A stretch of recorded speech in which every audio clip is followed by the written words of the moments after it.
She has the tape in court today. Lori's countersuing for breach of contract. Start with you. Your Honor, I met Lori Triplett in 1990. It's been an on and off relationship between us, and it was turbulent. We like to do some weekend partying, smoking some pot and drinking, and things got a little more turbulent and more arguing. I'm not an angel. I am a recovering heroin addict, which I spent some time in prison. You weren't just fighting over weed and drinking. No, we were fighting over our relationship. Right. We were fighting over bills. So your heroin addiction didn't have an effect? Well, yeah, it did. Yeah, that was a lot of the fight. Yes, yeah. It did. People know, I know a lot of people that smoke weed and drink and they don't start fighting. In fact, it mellows them out. Mm-hmm. You know, arguing all that, do you? No. Yeah. I never argue. I haven't argued in years. Right. Go ahead. In the 99, we had a party. We left the bar and everybody came to the house. We had a little party going on outside. I heard my daughter screaming, "Dad, help, help." I opened the door. Lori was sitting on top of my daughter, hitting her.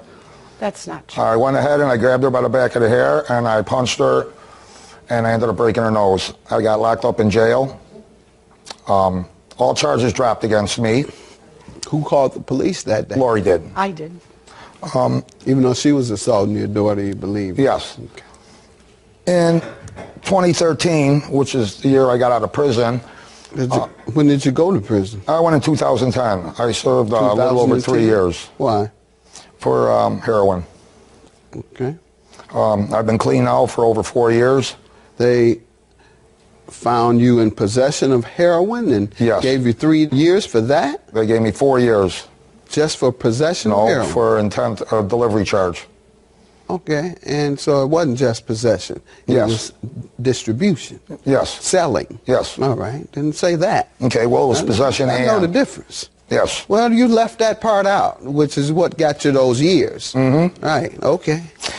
So when I got out in December of 2013, me and Lori decided maybe we could try to get back together and rekindle our flame, which she offered me to come and stay in her house, which I did. And while I was there, she hacked into my email accounts and Facebook, and she posted pictures of my old girlfriend on Facebook, some nude pictures of her. What year did she do that? In 2013. What year did you take those pictures? Just previously before that, when I got out of prison. Before going to jail or after? After getting out of jail. Oh, okay. All right. Mm-hmm. And that's what upset her. Yeah. And what happened? And then she went ahead and changed the locks, called the police, changed the locks, kicked me out of the house. Okay. All right. Let me get to you before you give me the specifics of the property that you're suing her about. Ma'am? Yes, we were together for 10 years, and during the years we were together, our relationship was a lot of abuse, a lot of alcohol and drugs. And through those years, I suffered a lot of abuse, beatings and chokings and just violence. I'm sorry to hear that. And then when he did get out, we tried to rekindle the relationship, but he was still verbally and abusive. And I do have a recording where just recently, before I kicked him out, the day before I called the police, he threatened me. Let's hear it. I'm selfish. You are? Yeah, that's right. You are? But you say you call the police? Yeah. Because I'll beat the out of you and I'll go up for batteries. And I'm busted. Call the police! Shut up, call the police. Call the police! Nobody's calling the police. Yes, they are. What are you doing to have me arrested? You know what? There's something wrong with you. There's something wrong with you, the way you treat me. You want to respond to that? No, there's nothing I have to say about that, Your Honor. That was me, but at the time we were both drinking. How long after that did you move? The next morning, I called the police. Next morning? And had him leave. Yes. Okay. And you don't think that was the reason that you had to get out? Yes. But you told me the reason you had to get out is because your ex-girlfriend and some pictures she saw. And instead, now you're saying, after I hear the evidence, that was because you were threatening to beat her. Well, she has... Why did you change now? No, I'm not changing. She says things. Oh, was it your girlfriend? Or was it because she just played the tape that you were threatening to beat her like a dope fiend? Bottom line is, it was my girlfriend. All right, so it wasn't that. No, it wasn't that tape. Good enough. Then you want me to believe that she would throw you out about a girlfriend more so than throwing you out about threatening to beat her. Right. Let's get to the property you want. I'm sorry. Okay. That's what we're here for.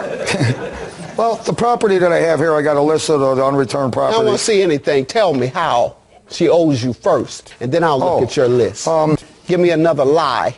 A big lie. No, I got texts here that she sent me. I want to know what happened. When I was locked up in prison, my mother passed away in May. Sorry to hear that. Okay. And after I got out of prison, I needed some place to store my belongings. Lori offered that I could store them at her house, which I did. What year? When? And this is in 2013. All right. And when did you tell her you would come and pick them up? Well, I didn't, because I was living with her. You didn't? Okay, so you didn't store them. You brought them with you where you were living. Yes. All right. Go ahead. And so I was having my stuff there, and Lori went ahead, and that's when she hacked into the Facebook and found the pictures of Tammy. So she went ahead and, keeping my stuff, changed the locks, and kicked me out of the house. And she wants to keep my belongings. Coming up on Judge Mathis. You said he follow you around, and you say you all used to party, too.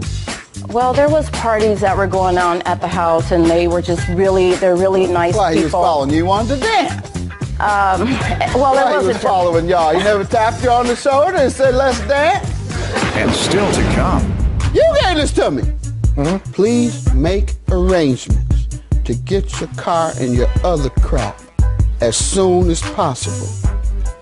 Which doesn't mean when you move into another place with that, you gave us cute name. I grew up in Detroit. He was still verbally abusive, and I do have a recording where just recently, before I kicked him out, the day before I called the police, he threatened me. Defendant Lori Triplett dated the plaintiff, but she has him on tape threatening to beat her, and she has the tape in court today. Number one sign of recovery, ma'am, is telling the truth. He's in here telling the lie after lie, and so he's still a dope fiend. Yes. He's still a dope fiend, without a doubt. Go ahead. What else? I'm not a dope fiend. She locked the door. Yeah, get out of here. You are a dope fiend. I don't want to hear that. So go ahead. Keep telling me about the property. So, anyways, I moved my stuff in. The stuff was in her house, and When she kicked you out, what kicked happened? me out, and I came back with the police to get my work uniforms and personal belongings and my personal hygiene. She wouldn't let me have it. So the police came and they gave it to me. Okay, and she says you can come back and get your stuff at a later date, which I have all the texts right here that she sent me. Right, I'm glad she did tell you that, right. And give me the text where she told you that. So you're helping her right now. So what did happen? Did you come back? Yes, on those I did come several back. occasions? And he would take one or two things and then try to have sex with me when he's there. So what would happen when you come back? Well, when I came back, about a week after that, I was involved in an automobile accident under doctor's care until the end of January, so I wasn't able to do nothing. I was in a leg immobilizer.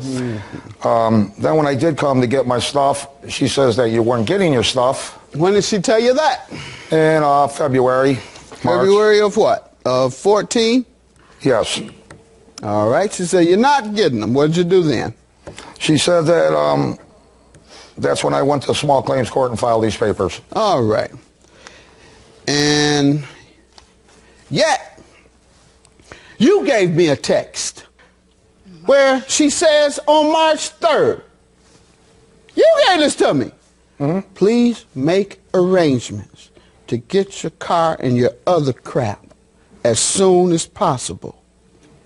Which doesn't mean when you move into another place with that, you gave us cute name. How do you explain that? You got some more dope fiend game for that? No. No, you don't. Get out of here. Your claim is dismissed. I hope you get some treatment at some point because you certainly haven't gotten it. And your breach of contract is granted. All he did was perjure himself throughout this. You have no credibility. You wasted my time and you wasted her time. Goodbye.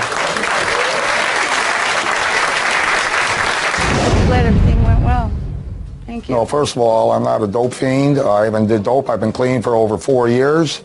And you got to That's not start it true. one day at a time. Drugged out at my house the other day. Yeah. Yeah, you were. Plaintiff Antonio Henry met the defendant when they were both renting rooms in a home. Antonio claims he's a techie who often spent time by himself, but he and the defendant got along well. Antonio claims he let the defendant use his laptop, but she now refuses to return it, so he's suing. Defendant Phoebe Black says while living with Antonio, she thought he was creepy because he was always following her around the house, and she soon discovered he had a criminal record. Phoebe denies owing Antonio for the laptop, and she's countersuing for harassment. Start with you.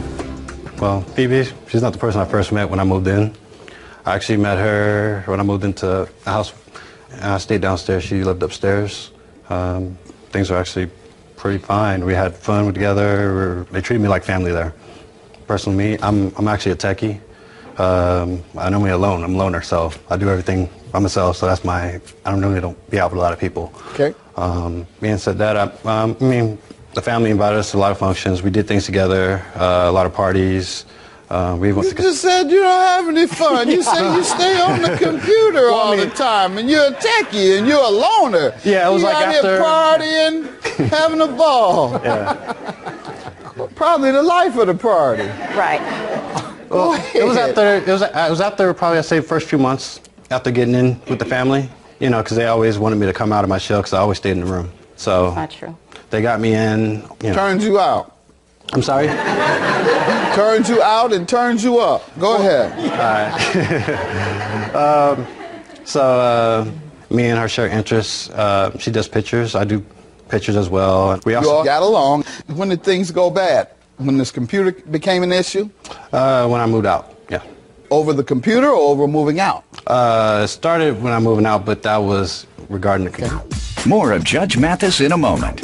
Leave this man alone. He's a decent man. I'm looking at him now. He's cool. He got a little stance there about him. He wears his glasses. He's looking at you like that. He's making plenty money, or he will with that technology stuff. In a minute, he's going to be the next Bill Gates. You better try to get on his side. Looks like he's playable to me. And later. And how long was he to hold it? There was no time limit. I mean, 2 weeks. And he never said that. You signed it. Okay, you have a document that you forged? She's like really sneaky, and she used to do fake taxes. Not gonna even let you allege that unless she did it for you. She actually did do it for me. All right, so you're a criminal. Next, Judge Mathis. With a friend or family member who owes you money or has wronged you. If you're currently suing or thinking about filing a lawsuit, call 1-888-VERDICT or visit us online at judgemathisTV.com. The family invited us to a lot of functions. We did things together, a lot of parties. You just said you don't have any fun. You say you stay on the computer all the time, and you're a techie, and you're a loner. Yeah, it was like after... You out here partying, having a ball. Yeah. Defendant Phoebe Black says when she and the plaintiff were housemates, the plaintiff made her uncomfortable because he constantly followed her around. Go ahead, ma'am. Let me hear from you regarding the relationship. I just want to start off by saying that I met Antonio in 2013. He moved in around June. And I just want to say that Antonio is a wolf in sheep clothing, so don't believe everything you hear that comes out of his mouth. He was real friendly person in the beginning, and he would always like follow the women around the house, and it was kind of like anytime you went anywhere in the house, he was there just like your shadow in a real creepy, eerie, weird kind of way. And so all the women were kind of freaked out about this. Totally false. So it's like we would go to the kitchen, and I'd be in the refrigerator, he'd be right here. I walk to the sink, he's right here. I walk to cook something, he's there. So a lot of times I would just avoid him along with the other women when I would, and just go to my room. And be breathing hard. That's nice. Go ahead. And I just had like this weird sense about everything, and so I just did a research on him, and during my research I found out a lot of things about him, I found out that he was arrested for stealing a car, and he was also involved in a domestic violence. He was also part of a scam. You said he followed you around, and you say you all used to party too. Well, there was parties that were going on at the house, and they were just they're really nice people. He was following you. You wanted to dance. Well, it wasn't. He was following y'all. He never tapped you on the shoulder and said, "Let's dance." No. You just didn't hear him, right, sir? That's why you were following him. And it wasn't just me. On one occasion, I mean, shortly after him moving there, it was the 4th of July, and we all went out to go and watch fireworks, and so we had to go up a hill, and he reached out and grabbed my hand, holding my hand, and I felt like kind of weird, like we were in a relationship. That's what? Helping up there. I'm a gentleman. I'm from Miami. I'm a gentleman. Okay, but I hike and I exercise and work out, so I know how to get up a hill. However, Antonio... Leave this man alone. He's a decent man. I'm looking at him now. He's cool. He got a little stance there about him. He wears his glasses. He's looking at you like that. You better leave him alone. He's making plenty money, or he will with that technology stuff. In a minute, he's going to be the next Bill Gates. You better try to get on his side. Looks like he's playable to me. Creepy. I wish I had some of his characteristics. Hey, you ain't lying. Go ahead, sir. What are you suing her about? Your laptop. Let's talk about that. Go ahead. All right. So actually, I do have a lot of electronics. I was with a company I was doing side business with where I customized computers, and they went out of business. So I had a lot of inventory left over that they gave me. So I had a brand new laptop. She wanted to, I fixed her computer before, Windows, and she's like, see me with a bunch of Macs. So, Macs? The Macs. Yeah, you hang out with Macs. Yeah, that's not good. Pimps are not good. Don't hang out with no Macs. Hang out with regular, decent, upstanding guys, all right? Go ahead. All right, so she's like, I never used a Mac before, and, you know, I wanted to computer. See how, Mac computer. MacBook. So I was like, okay, fine. I'm sorry, man. Yeah. So I ain't never used the Mac. I've been freelancing all these. Just say computer, laptop. Okay, the laptop. Or the Macintosh. The Macintosh. Something. I got a different frame of reference. You know where I'm from. Okay. So she said she never used it before. So I was like, okay, fine. You want to test run it? I mean, it's fine. So I'm like, okay. So I set it up for her and gave it to her. And gave it to her? I gave it to her to do a test run. Okay. So she can get used to it. So the time came from where I told her, okay, well, she asked me how much. All right, I told her, I'm like, okay, when are you going to pay me? To do what? How much for? The laptop. To buy it. Go ahead. I told her, okay, fine. I said, it normally sells for 15. I mean, you know, the value's normally 15 at that time. And I was like, okay, fine. But, you know, I sell it to you for 800, you know, all inclusive with the software that I installed on there. And I was like, she's like, well, that's too much. I'm like, no, it's not. You can look online, Craigslist. You're not going to find it no cheaper, especially with the specs that are in there. What was the agreement? Did you all finally agree to something? Well, after that, she said she'll let me know. Then, okay, it's been a while. I sent her text messages. Okay, so when do you want to do this? When you want to buy it from me? When do you want to buy it? She kept lagging, never responded back in text messages. What's the status now? Now, she didn't return the laptop or pay me. Stay tuned. The case continues after this. The laptop doesn't belong to him. It's a stolen laptop. Okay. And you have proof of that? I have proof. I checked the serial number. Your proof. So you were in possession of stolen property? Well, I'm not this moment. No, you were. Yes. No, you were. Yes. You were. Follow me on Facebook, Twitter, and Instagram. And I'd be in the refrigerator, he'd be right here. I walk to the sink, he's right here. I walk to cook something, he's there. And be breathing hard. Defendant Phoebe Black says when she and the plaintiff were housemates, the plaintiff made her uncomfortable because he constantly followed her around. All right, ma'am. First of all, Your Honor, I don't feel like I owe him anything for the laptop. He let me use the laptop and said I can use it for as long as I like. When was that? That was around July 2013. And what did you interpret that to be, the time frame, when he says as long as you want? For as long as I want. For the rest of your life, perhaps? No, not the rest of my life. For as long as I want. Pardon? For as long as I Right, want. that's what I'm saying. If you wanted to use it for the rest of your life or the rest of his life, would you? Could be. Could be, right. Exactly. That means he's giving it to you if you interpret it in that manner. No, not giving it to me. Letting me use it. How long did you interpret that to be? For as long as I was there, I didn't put a time frame on it. I didn't consider it the rest of my The law would life. consider it a reasonable amount of time. Did he ever ask for you to return it to him? Yes, Your Honor. What was your He didn't response? ask. He asked, what did I want to do with it? As he just mentioned Did he that ever I ask didn't. you to return it? No. He's asking today. So what is your response? Today he did. Towards the end, he asked towards the end. He wants it back. Now, what is your response? My response is that I don't have the laptop, that I let What it happened out. to his laptop? I let someone use it. Okay, why don't you think you should pay for something that you gave to someone else or they took from you that was under your authority or possession that belonged to him? Why don't you think you should pay him for it? Because the laptop doesn't belong to him. It's a stolen laptop. Okay, and you have proof of that? I have proof. I checked the Let's see it. I Let have me the have it. serial Let me number. have your proof.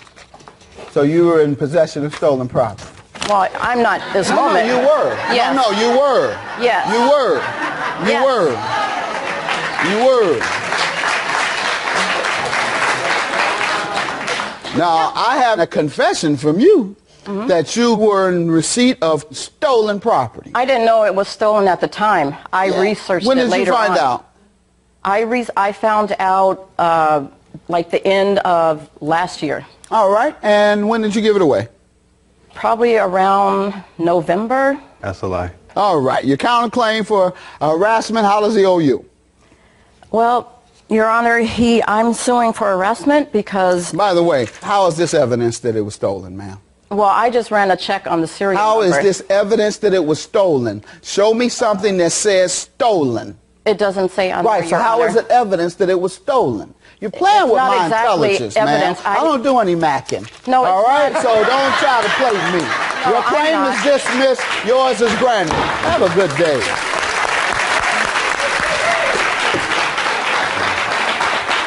Really? You want to come on here and do that? Shut up.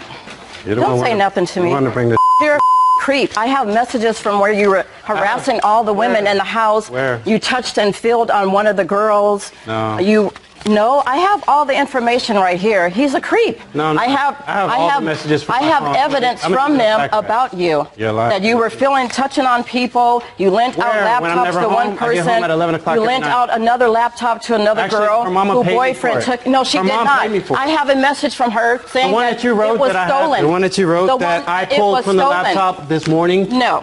Look right That here. it was stolen. Change. I got software. I didn't write I can- anything. I can read Exchange. everything. You put this on here 2 days ago. No, I did not. Here it is. Oh, no, here it I is. did not. It says testimony document. I got the exact word that you said right here. Here it is. Daughter told Antonio. And, oh yeah, for your information, you spelled Karina's name wrong. Liar. Plaintiff Michael McCarthy says he met the defendant through his father because they've done a lot of work together. But Michael feels as though the defendant takes advantage of his father. Michael is suing because he agreed to buy a car from the defendant and even gave him a deposit, but the defendant sold it to someone else. Defendant Todd Thomas says he's a Golden Gloves boxer who's been working on cars since the age of 10. Todd claims he sold the car to someone else because Michael was unable to pay off the balance, and he's countersuing for lost commission. Start with you. Your Honor, I come to know Todd about a year ago. He's a friend of my father's. He has a shop. He's a mechanic. I know him as a boxer. That's about all I know about him until I met him through my father, and I know them. They see each other on a regular basis. They have an ongoing relationship. I think at times it's a relationship that Todd takes advantage of. In what way? I thought there was some work that was unnecessary. I tried to bring it to a head. Couldn't get to the bottom of it. My father's older. They still get along? Very much so. Okay. Yeah. Don't go away. More of Judge Mathis is coming up. So it sounds like you're saying he has money problems from time to time, or at least he did when you repaired his car and he left it for 8 months, failing to pay. Of course, but he could come in his $100 golf attire after golfing all day long and tell me he's going to pay me later. Ghetto fabulous is what they call it. She was like really sneaky and she used to do fake taxes. Not going to even let you allege that unless she did it for you. She actually did do it for me. All right, so you're a criminal. Next, Judge Mathis. Show, call us at 1-866-3-MATHIS. Defendant Todd Thomas has known the plaintiff's father for years, and the plaintiff claims Todd took advantage of his father because he's older. Get some background from you. First of all, sir, you're a boxer, he said? Yes, Your Honor. What weight Golden class? Gloves. 147. 147? He just fought Mayweather. Yeah. Mayweather is 147, right? Yeah. I missed that one. Where do you rank him among the greatest fighters of all time? 3. 3? Yeah. Who do you have as the #1 boxer of all time? You might not like this, but Mr. Hearns. What do you mean I might not like it? Tommy is a good friend of mine. We're from Detroit. We go fishing together. Well, that's awesome, then. You should like that. Yeah. Then you have, Tommy, no offense, but I think Muhammad Ali and perhaps Joe Louis, and the #1 would be Sugar Ray Robinson. Yeah. Then Muhammad Ali, then Joe Louis. And so I put Mayweather in the top 5, maybe Mayweather after those 3. What about Leonard? Sugar Ray Leonard, he's in the top 10. Tommy Hearns is top 10. All those guys are. So you know your game. Go ahead. You give me some background. Well, I'd like to tell you a little bit about myself and then my relationship with the McCarthys. I've known his father for quite some time. I've been doing automotive all my life. I mean, my neighbor had race cars. I've been been around cars since I was 10 years old. I've ran auto shops all my life. I like to take care of people. I like to take care of their cars. When he comes in with this taking advantage of his dad, let's talk about taking advantage. He had a car at my shop for 8 months, okay? Every time he comes to give me a down payment, his debit or credit card won't go through. So, then he gives me a check and I put it in the bank and pray to God it don't bounce. But luckily they've all cleared on the check side. So this car sits there for 8 months. So what reason did he tell you he wanted to leave it there for 8 months? I think it's a parking issue and a money issue. He had no place to park it and he didn't have any money to pay for it. Did he first bring it to you to have it repaired? Oh, I did repair it. Repairing what? I was waiting for him to pay for it. What?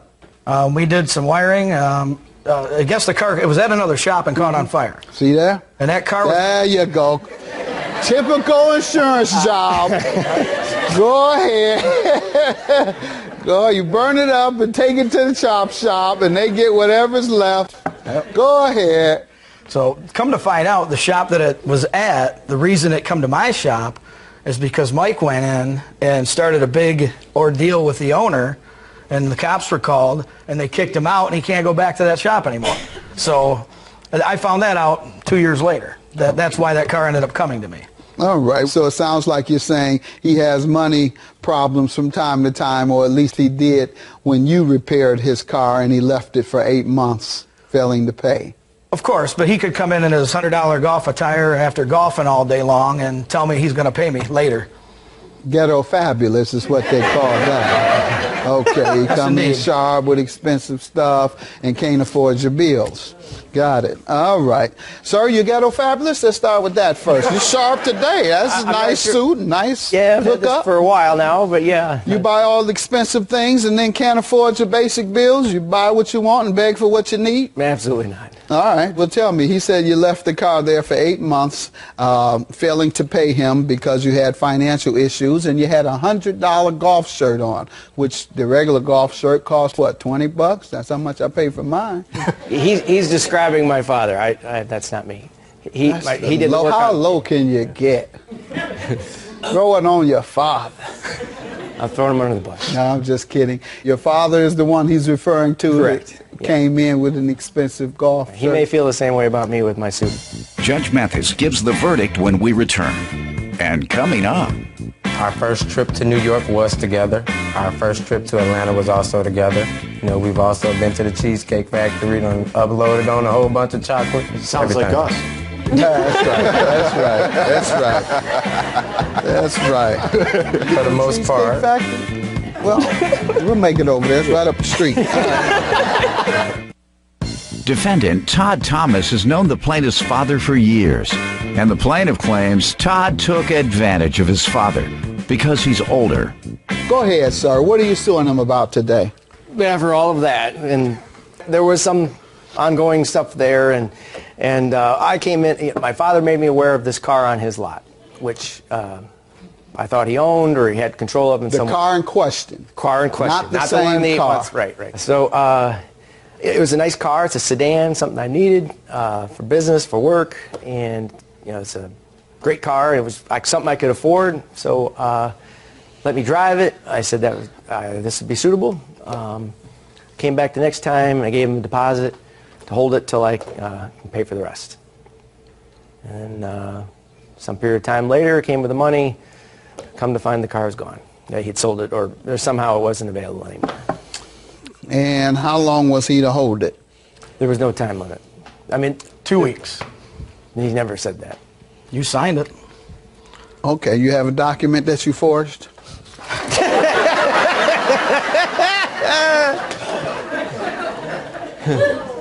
All right, sir, he presents me with a document that he says you agreed to pay the balance in 2 weeks. You put down $600. Your counterclaim for $900 is for a lost commission. How so? When we agreed to sell the vehicle to Mike, the price was $6,000. I since then had 3 different offers in the time that he was trying to get his money, because he was bringing people in and out of the shop to look at the car to try to get a loan from, and he couldn't come up with the money. So in the meantime, I ended up selling it 5 weeks later after his 2-week period, and I ended up selling it for $4,500. And I was selling it for a customer of mine, and my commission was supposed to be the difference from what the customer wanted. My commission on that car was going to be $1,500. For one car? For $6,000? What percentage is that? A good one, because I repaired it. So you don't even know what the percentage was? It was the agreement I had with the customer. We just set a solid number as to when I sold the car what I was supposed to get. What was your commission when you sold it? When I actually sold it? Yes. My commission on the car when I sold it was $600. The $900 that you were about to say, you were confused? Huh? I guess you could say you're confused. Okay, because you gave me 2 numbers. You said $900, $600. All right. And you have the evidence that you were to get what you claim? I do not, Your Honor. All right. But you want me to take your word? Sir, he shows me once again the document indicating that balance was to be paid in 2 weeks. That's interesting, because the document that I have has nothing like that. Let's see it.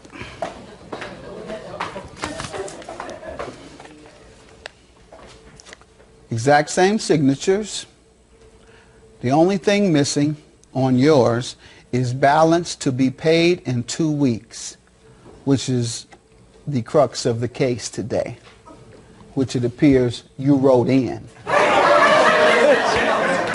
Have a good day. Judgment for the plaintiff, yours is dismissed. You tried to defraud me. Have a good day. I'm just glad it's over with and we don't have anything to squabble over anymore. Well, at least with me. You can go on with my dad forever. Well, that's all you. You got me. You won't ever come back to my shop. Will do. Plaintiff Jeff Jones says he and the defendant have been best friends for nearly 8 years, and they even share the same birthday. Jeff claims he allowed the defendant to move in with him when she had no place to stay, but he's suing her today for unpaid rent.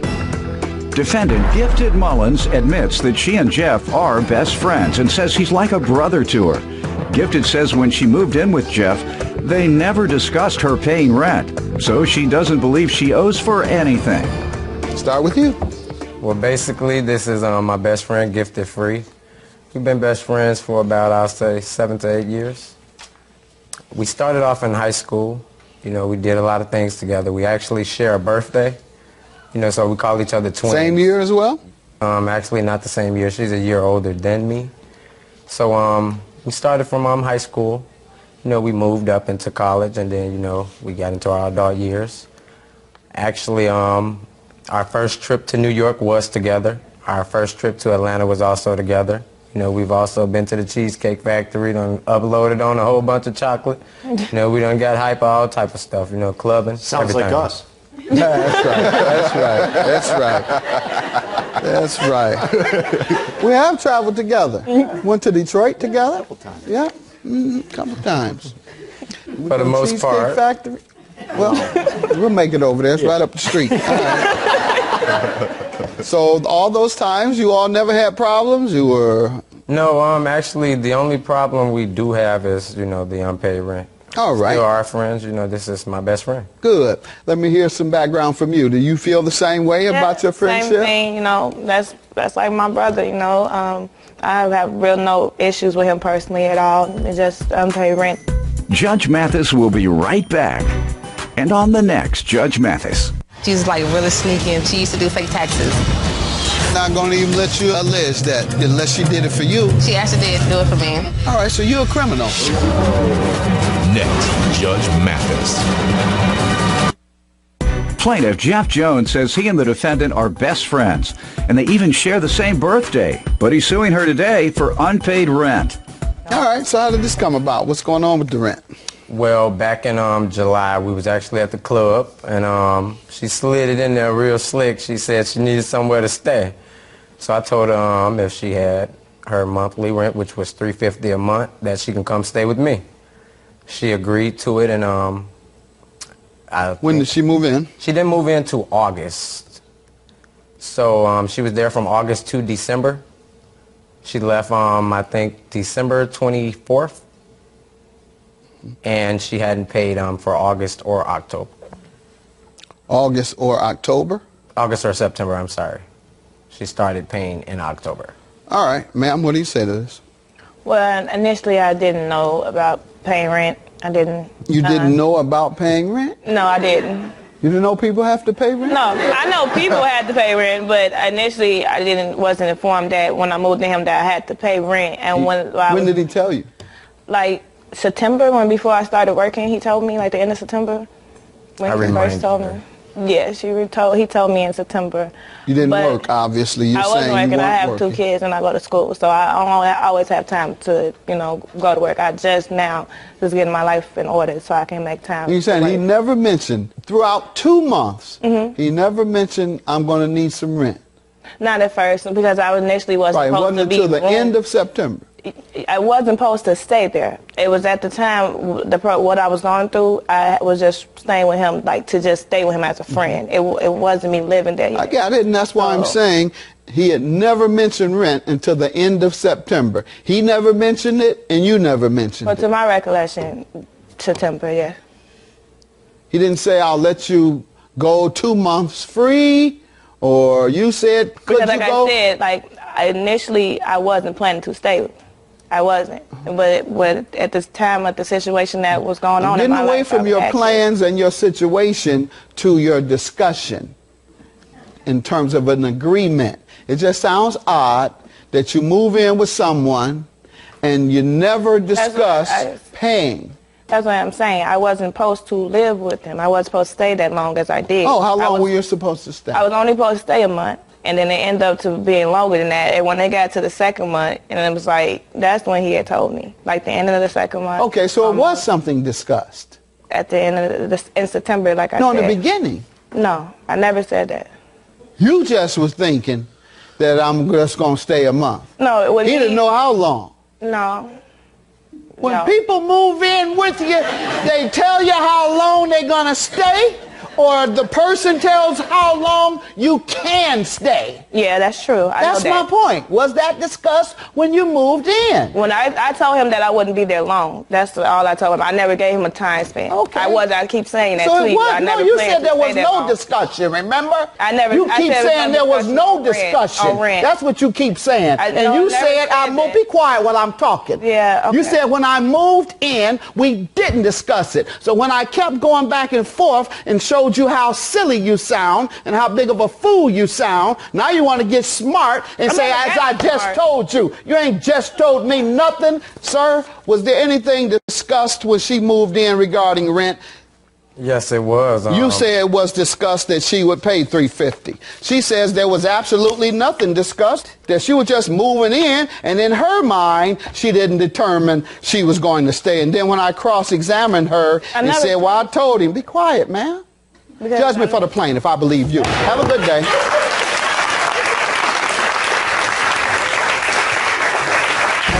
I lost it all. I just needed my money. No. Got everything situated, so It was fine. it'll be okay. It's my sister. I love you. You know I love you. So I love Jesse. That's never gonna change. Always. Always.